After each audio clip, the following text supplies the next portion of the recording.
As far as Japanese rice bowls go, gyudon has to be the most popular by a country mile. It's a perfect marriage of tender beef slices and onion slivers marinating in a sweet and savory sauce which goes amazingly over rice.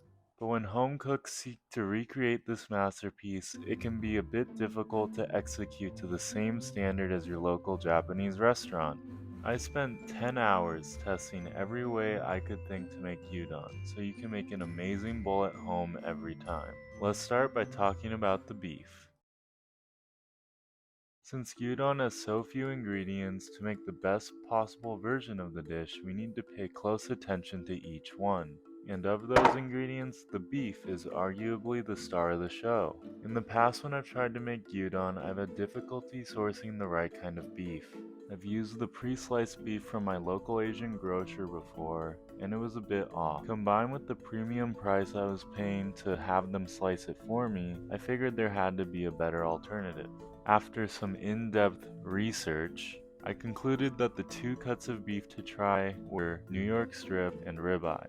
These two cuts were most often recommended because of their strong beefy flavor and good marbling. After testing, I would say that I prefer the ribeye because of the clean beefy flavor and the extra fat. Now you might be wondering, if you're not buying it pre-sliced, how are you going to get that signature shaved beef? Well, worry not. All you have to do is slightly freeze your meat before you start slicing, and you'll be able to make really thin shavings.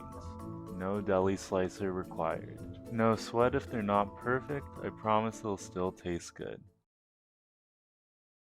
When we talk about the onion in gyudon, there are two distinct factors to consider: the variety of onion and how we cut it. Let's start with the easier of the two, the variety. My choice here is the workhorse of the kitchen, the standard yellow onion.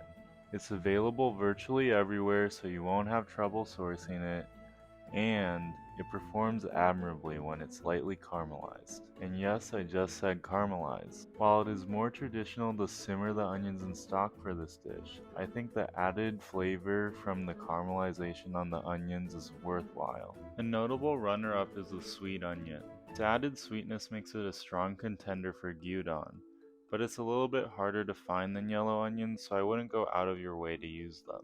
Moving on to how we cut our onions, let's narrow it down quickly. We're going to be slicing them.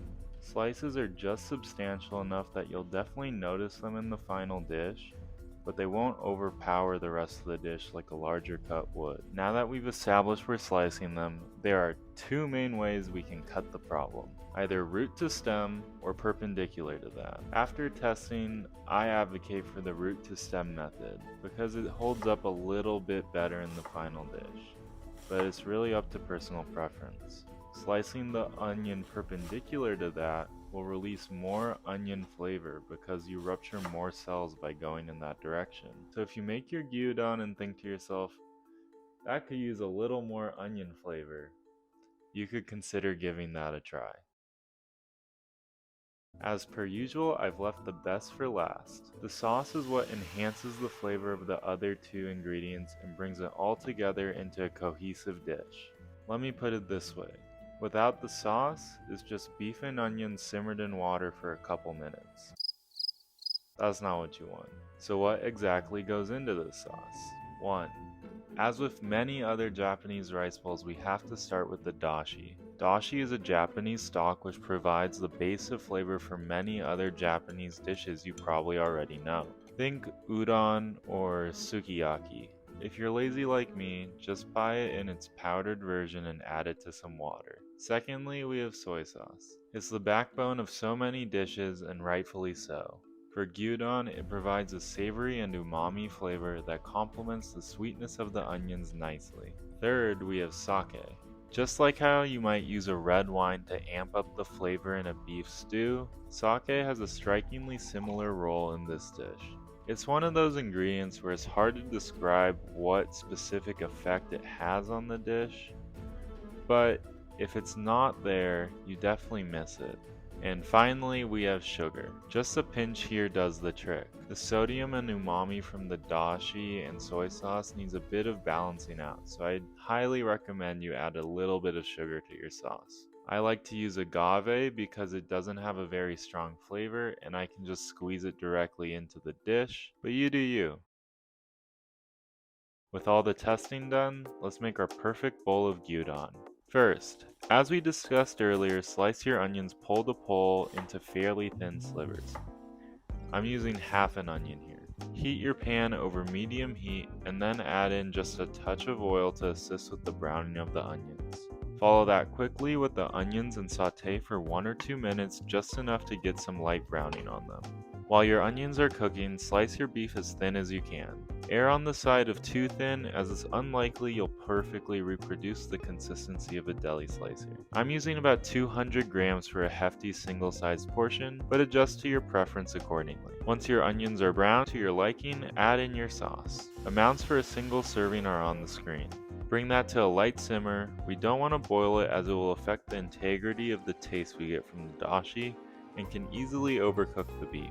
Once simmering, add in your beef and let it cook, stirring occasionally for a couple minutes or until your beef is cooked through. And that's it. Slap that on top of some rice and enjoy. If you're feeling a little fancy, you can dress it up with some green onion or an egg to add some extra richness as you mix it with the rice. Was all of this testing worth it? Probably not. The differences between each tested variable, while noticeable in the final dish, would not significantly affect my enjoyment of a bowl of gyudon.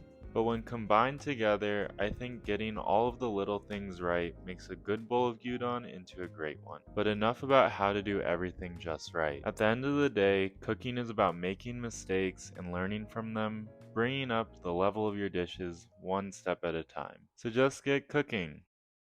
This is the end of the video. If you made it this far, hopefully you found this interesting or at least palatable enough to watch in the background while you did something else. So if you haven't already, consider subscribing. It's likely that I'll make more videos similar to this one in the future, and that way you'll be able to see them when they come out.